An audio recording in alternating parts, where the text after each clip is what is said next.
Messi. Hello. Ready when you are. Hello and welcome to Retropower Uncut, episode 77. And we've started in this really messy area, which basically signifies that I'm doing some work on something, because it's generally a bomb site wherever I'm working, although then I blame everyone else for it. So Stratos is back in the mix, and actually we've walked into what looks like an incredibly Spartan workshop. We've almost had to move things out to make it look more busy, because Vader's now gone. That left, when was that? Monday. It's now Thursday. That left us to go down to Topaz Bristol to be detailed. Well, then shipped over to Topaz London to have the scanning work done to create a custom PPF kit for it. But then sneakily, the owner, who lives not that far from Bristol, South Wales, rang me up from Topaz Bristol to completely without warning me he was going to go and see the car, to say I'm sitting in the car. So hopefully he was happy. It's now in Topaz London, having a custom PPF kit made. So that freed up a space. And then the Orange Escort, which was in here, promptly went through to occupy the paint booth in there after Vader had left, because that's now ready for Gaz to do the paintwork on that. And that's left it looking really quite spacious in here. So with those out of the way, we're moving on to some of the projects that have been sidelined for a while. People often say, what are the cars under all the covers? And some of them are owned, like the Range Rover here. Usually they're cars where the owner's requested a break for a bit, and then it's taken us a while to be able to work them back into the schedule. But you probably noticed in the last couple of weeks, the VR6 Golf came back into the mix. Now the Manta V8's back in the mix. Stratos is back in the mix, and then very shortly the Clipper, which is sitting over there, will be back in the mix as well. So on this one, I fitted the headlining yesterday. Dean made that up a little while ago. It's quite a cool design on the dash on this, and the centre console. There's kind of a leather strip that runs through with orange stitching each side, and then it's Alcantara each side of that, and then that carries on the headlining, so there's almost like a band that runs around the whole centre of the car. And then at the moment I'm just working on the door catches. The doors were kind of latching and on, but the alignment wasn't quite perfect. I've just been tweaking the alignment. It's quite a fiddle on these because they're rose jointed doors, and every time you want to adjust the rose joints in or out, you have to take the whole hinge bolt out, adjust the rose joint, put the bolt back in, and then you have to tighten everything up to get the play out of it to check whether it's any good or not. So I've been doing that, working on the door seals. I'm just cutting some little plates that will go over the end of the door here, kind of a stainless steel finisher plate, just so that the door striker doesn't sort of catch on the fiberglass or mark it at all, and it just finishes the latch nicely where it's fitted in the back of the door. So yeah, we're just kind of working through little bits and bobs on this really now. I've got to do the column shroud. Most of it's interior related, or just finishing off details, so the door seals need sort of perfecting in the way they fit. Column shroud needs upholstering. I've got to finish the fitments of the door cards and the various bits of furniture that go onto those, fit the handbrake gaiter and gear gaiter, which are here now. So it's kind of loose ends on terms of the interior, and then there's a few major design jobs which we'll probably see in progress over the next couple of weeks. So the louvre panel in the back, if I just squeeze around this way, when this is down, traditionally there's just a fiberglass louvre in here, and we want to do something different on it. So we're going to come up with a few ideas on that. I want to be able to see the engine, but it'd also be a bit of a sort of centerpiece to the car, if you like, as well, whatever this cover is on here. And we don't really need to be able to see through it, because we're going to have a camera on there and an LCD rear view mirror for the rear view. So it allows us a bit of a freer rein in terms of design. And quite honestly, if we had normal louvres to look through, you can't see anyway, because there's a massive supercharger in the way. So that's that. John was on the VR6 last week. He's been off for a few days, so I don't think there's any great news on that, other than us just being in the final stages. We cranked the engine over the last thing last week, checked for oil pressure, and it had oil pressure. I've got to do a bit of wiring, which I started a while ago, and then we'll be in a position to fire that up, so that is good. The Manta, Jim is probably just out of shot, doing the rear parcel shelf. We're sort of forging ahead actually with things that need doing to get it running, but it's a bit of a weird domino effect in that we need to get the rear bulkhead panel, that's the sort of rear vertical bulkhead panel. There's then a sort of base section and a parcel shelf. And to get all of that lot in, the fuel tank needs to be out, which sits above the axle. So it's a bit of a domino effect in that we need to finish that part of the interior and upholster it all, before we fit the fuel tank, and then we can finish the fuel system, which is one of the last remaining things before we can actually fire it up. So slightly counterintuitively, we're doing interior to allow us to fire it up. But Jim's just making a parcel shelf. The originals they really get damaged. They're made of like a fiberboard, and condensation running down, plus them being in the sun, means they tend to warp and get wrinkled up. So we're just making a new shelf for the back. And then we've just got to do some holes for the speakers, run the wiring through, carpet it all, and that lot can go in. I mean, this is a very basic interior job compared to some of the stuff we're working on, the higher end things like Project Utah here. This is essentially keeping it to a bare minimum, but obviously executing it nicely. So that's where we're at with that. Jim finished off the exhaust earlier in the week. He'd done most of it a few months ago. Then we had to stop on it for a while, but we just needed to finish off the over axle section. So that's all in there now. The manifolds have now been taken back off, and we're just heat wrapping those because they are tight. I mean, that was one of the problems with doing the installation on this, is the exhaust system. So we've actually got the offside manifold where the steering column is, runs forward round the front of the engine and then joins the near side manifold on the near side.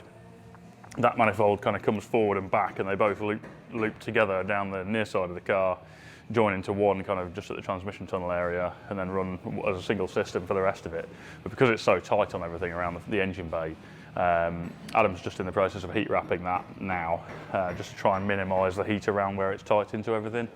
And then we're going to be pressing on with the cooling system. They did a modification on the radiator just to get that at a more pleasing angle, give us a bit more room for the plumbing. And then we're just looking at the brake conversion at the minute. It's running a Volvo axle, so we're having alloy hubs made for it with a Volvo PCD. And then what we've done is identify a Volvo disc that will go on the back of the hub using the same studs that hold the wheels on. They're actually a Toyota design, where the stud goes all the way through the disc, which is on the back, through the hub, and then the wheel nuts go on the front to hold the wheel on. So it effectively sandwiches the hub between the brake and the wheel using the same set of studs. And it's worked really fortuitously in that there's a Volvo disc that perfectly fits the shank on the studs, the Toyota studs, has the right offset to work with the Willwood caliper and the Willwood brackets that are for the Manta normally, and is exactly the right diameter, 280mm disc, so that was quite a fortuitous discovery. I was expecting to have to use like a separate bell disc and design our own bell, which was going to be quite expensive. So again, on a project where budget is a consideration, we've come up with a solution which uses all OEM parts. It's going to be a totally unmodified OEM disc, Willwood caliper, an off-the-shelf bracket, and that gives us Volvo PCD on the front of an Opel Manta with Willwood brakes and Willwood calipers, Volvo discs. So winner on that. Utah, Adam's just doing the arch liners at the front. We wanted to get a few jobs out the way with it on the ramp. One of those was taking the rear dampers off because the mounts for those were put on in a hurry when we were getting it rolling roaded, and they weren't anodised, so we just whipped them off so we could send them for anodising with the expansion tank, sorry, not expansion tank, breather tank / screen wash tank, which arrived earlier today. Now that's been a bit of a long time coming. We designed it a while ago, and then Richard Stubley at Autodesk, who was doing the machining work for us, had a mountain biking accident and broke his collarbone. So he was off work for ages. And he's just gone back to work, and one of his first jobs he did was making this tank for us. And it's a really cool design. George designed it, and it goes on the bulkhead. It's been designed to an in-keeping shape for that area of the bulkhead.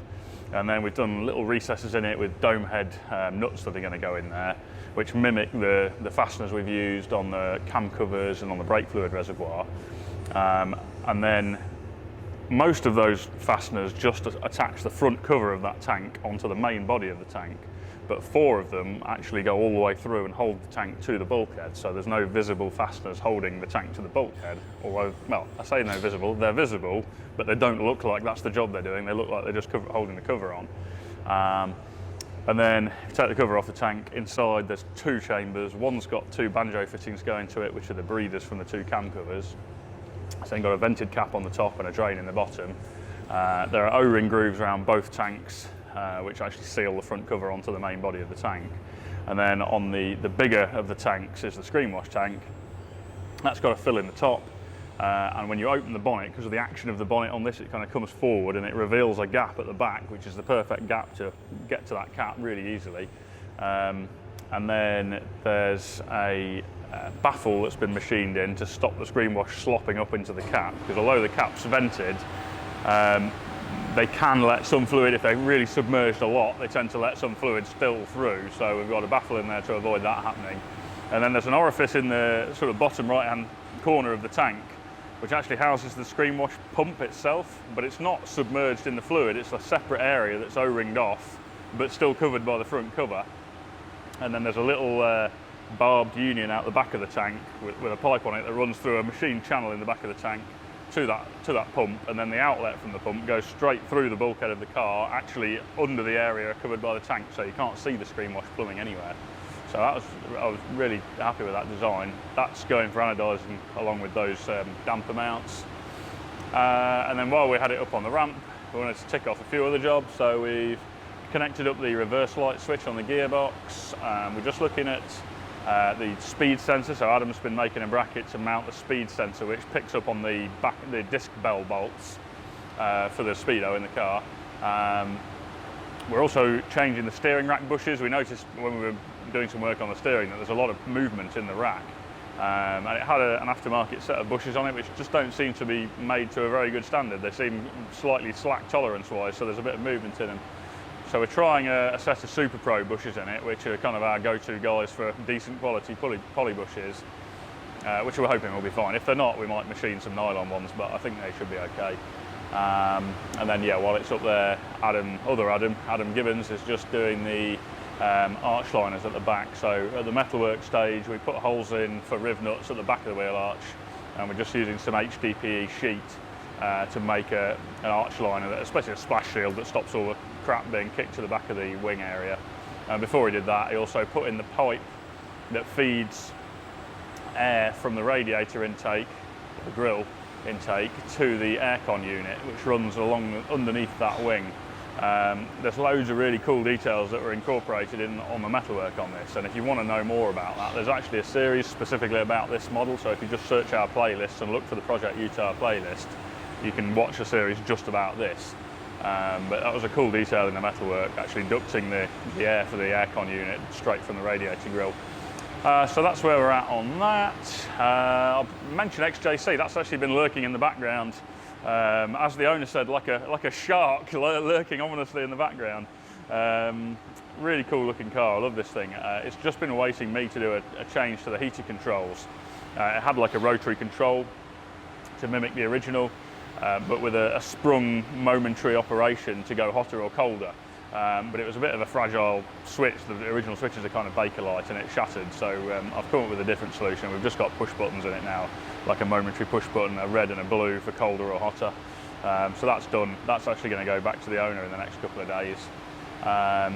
Mustang, we've got all the components here to make the exhaust, but we're just holding fire briefly because we want to get Utah off the ramp and put Mustang on the ramp to do the exhaust. So we're doing a stainless steel exhaust.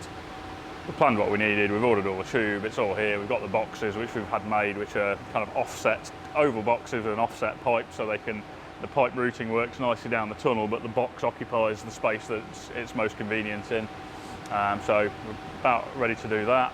And then over there, the Clipper was one of the cars in the background that has been awaiting bringing back into the workflow. So we're going to be getting back on with this. So it's obviously a Mark 1 Golf Cabriolet. It's one of the late ones when they called them a Clipper. They put this body kit on them and they sold these alongside the Mark II. So after the Mark II came out, if you wanted a convertible Golf, it was one of these. It's having a VW20 valve, but rather than turbo, we're Rotrex supercharging it, and that's basically the step we're at now. Is we've got the supercharger on the way. We need to engineer the mountings for it, work out the sort of routing for the intake, do all of the physical conversion with the used engine in the car for the moment, and then when we're happy with all of the conversion work, anything that needs the engine bay around it to design, we'll pull all that out and completely strip and rebuild that engine. And then when it goes in for the final time, obviously it'll be all cosmetically detailed and fully rebuilt. Other than that, it's just general assembly really on this. We've got to get the soft top mechanism on there. We've got a new soft top for it. Start getting the rest of the door seals in, grills, lights, wiring. So aside from the engine work, a lot of it is fairly straightforward on that. The interior is just being done at the minute as well. We're doing classic Recaro sport seats with the GTE check cloth, Mark 7 Golf GTE, so with the blue check. But otherwise fairly standard. Rear seats standard, but reupholstered in the same cloth. So yeah, another cool project that's back in the mix. I'll just wander briefly this way and touch on the E-Type. I don't think there's any progress on this. We're actually mainly waiting for the throttle bodies on this, which we ordered quite a while ago, but the UPS seem to have decided to lose them, which is, as we say around here, suboptimal, because that's quite an expensive package. So we're just trying to resolve that at the minute. The owner was over yesterday going through ideas for it, and then as soon as George has finished off a few tail end design jobs and got some of the Stratos bits out of the way, he's then going to be cracking on with this, and that's where our new 3D scanning setup is going to really come into its own, because one of the first things is to scan the whole of the interior of the shell, and then we can start design work on the interior components. So that's where we're at in this half. I'm going to hand over to Nat. I'm also going to mention, because I keep forgetting, we are really well stocked in terms of merch at the moment. So t-shirts, hoodies, beanies, mugs. I mean, t-shirts I guess are probably going to be a primary one, with us very shortly getting back into decent weather and hopefully car show season. So yeah, go and grab yourself a t-shirt. In the meantime, here's Nat to give you the rest of the tour. I'll see you next week. Well, hello folks, thanks to Cal for handing over from the assembly shop, and welcome to another fabrication shop side of Retropower Uncut. I've got my prosthetic cup at the ready because I needed a coffee, and we're going to start with Land Cruiser, which is, I've been saying this for a few weeks, but it really is in the final stages. The owner, or one of the owners, because they're a couple, it's a joint project, it's a husband and wife project. One of them is visiting very shortly, actually, and within the next hour, to have a little sit-in, check that the controls are all sort of in the right places and that we haven't made any great faux pas with where we've positioned things, and make sure he's kind of happy with the seating arrangements and the dash arrangement, because we've obviously made quite a lot of changes to the dash. So he's going to check all that, make sure he's happy with the general situation with the vehicle. So we've just been tidying a few bits up and just finishing a few loose ends. Scott's done a few more tweaks to the throttle pedal. That wasn't quite right. The pedal, I think I touched on this before, but the pedal heights are kind of all over the shop on these. We've modified both the brake pedal, because it's now an automatic and it was a manual. We've got rid of the clutch pedal, modified the brake pedal, changed the height the brake pedal sits at so it's no longer under your chin. Move the throttle pedal a little bit. We're making a new throttle pedal bracket, which I think I mentioned before, but so it's not going to wear out, it's pushed and it's just a lot better. It's also changing the height of the throttle pedal so that it matches better the brake pedal. Scott's adjusted all of that. We're keeping the sort of a bent fabricated piece of round bar type pedal. We actually quite like that, but it's just needed changing so that the heights are better. So that's all sorted now. And then the other thing is Scott's fabricated a light bar for the front, and we've got hold of the tubing for that, some seamless hydraulic tubing for that, and he's now bent the tube up to make the mounting for the spotlights on the front. To kind of break the front of the vehicle up a little bit between the bumper and the front grille. It's one of those things that in the early stages we wanted to move the bumper back on this. Again, I think we've mentioned it before, there's only so far you can move the bumper back while still on leaf springs, because the leaf spring shackles have to sit under where the bumper is, so we can't move the bumper any further back.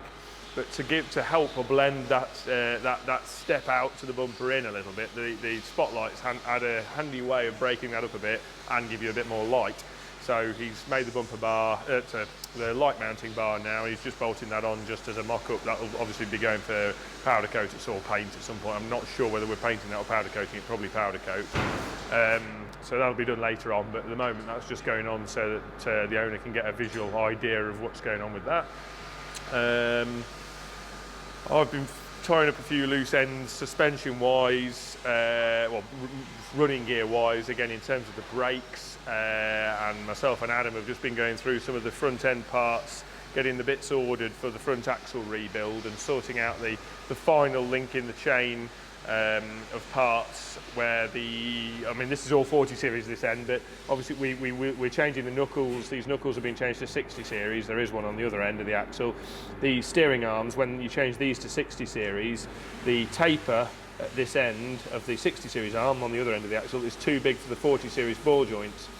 There's a number of ways of solving that problem, but the simplest way is to use a taper, an insert in the taper on the 60 series steering arms, and that enables you to then keep all of the other 40 series parts, which we were quite keen to do because we don't want to bring a load of extra complication in for no reason. And the thing is, you know, the extra strength of the 60 series bits would be good if it was being used for rock crawling or something like that, but it's not. It's being used for only very sort of moderate off-road use, really. So there's no point running super heavy duty on all the other parts for extra strength where it's not required. And the main reason for all the changes was to go to disc brakes, which was required. And again, that's not so much from an absolute brake performance. I think I mentioned this before. I'm probably repeating myself, but it's not so much from an absolute brake performance point of view. It's for two things, because the drums actually, in terms of stopping power, are actually quite good. The issues are that they go out of adjustment and need manual adjustment fairly regularly. And because they need manual adjustment fairly regularly, they tend to give a long pedal travel.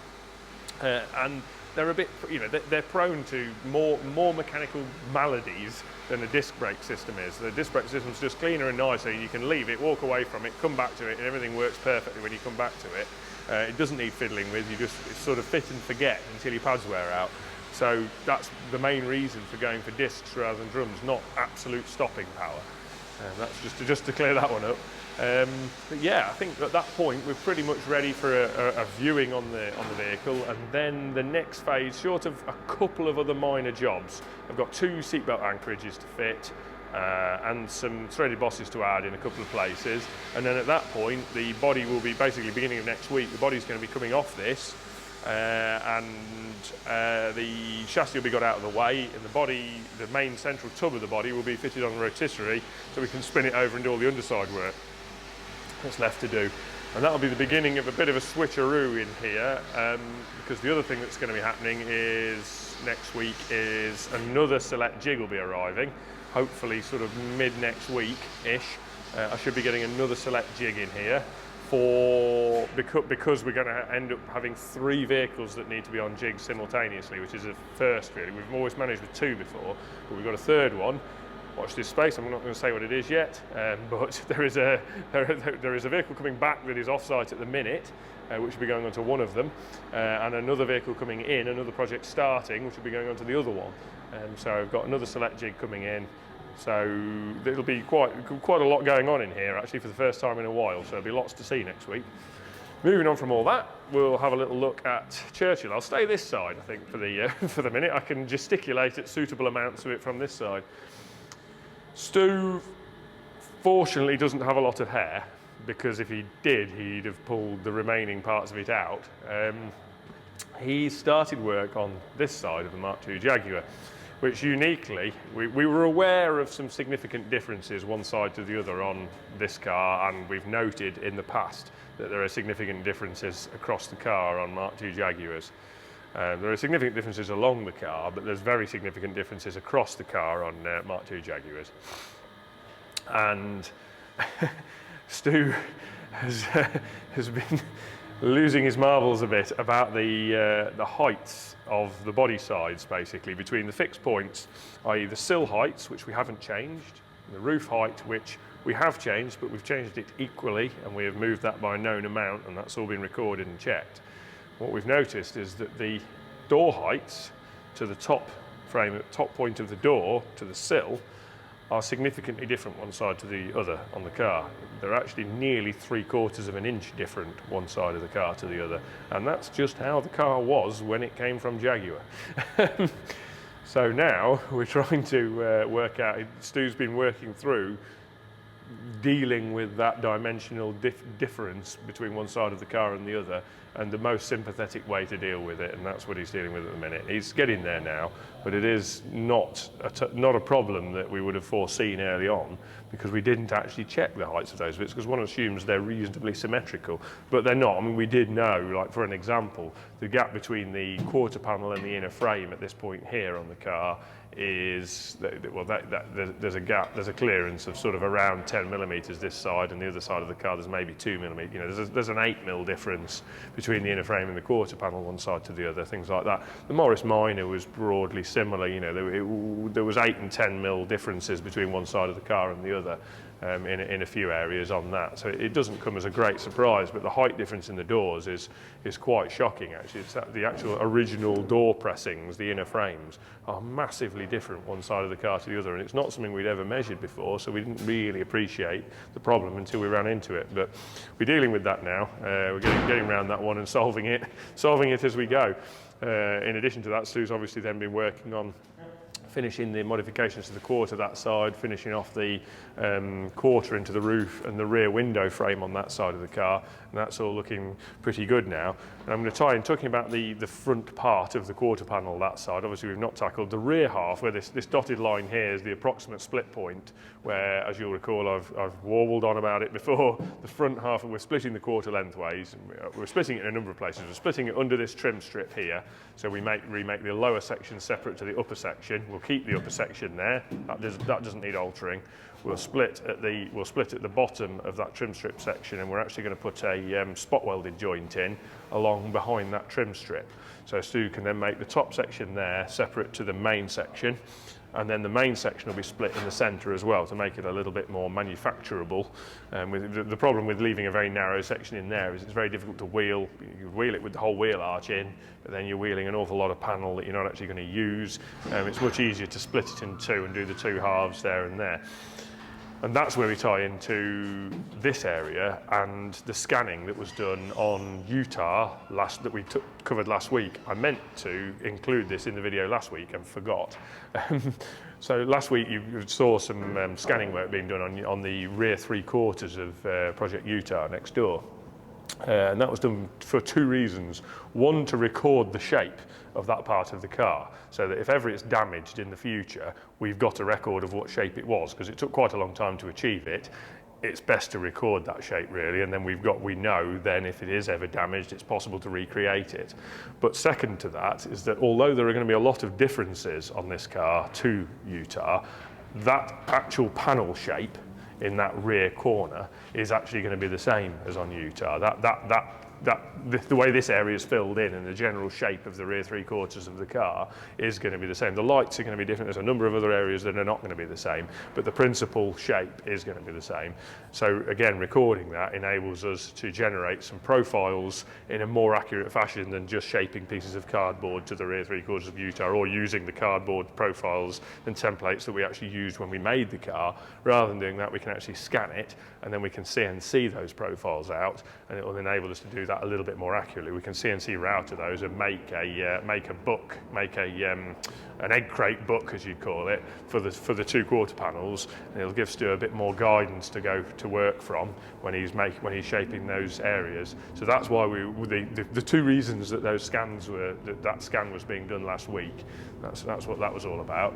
So yeah, we're moving forward in spite of obstacles being thrown at us by by production inaccuracies on 1950s cars.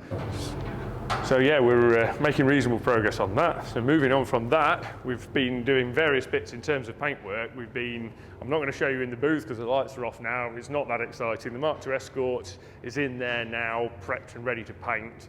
We've just been getting the shade readied on that.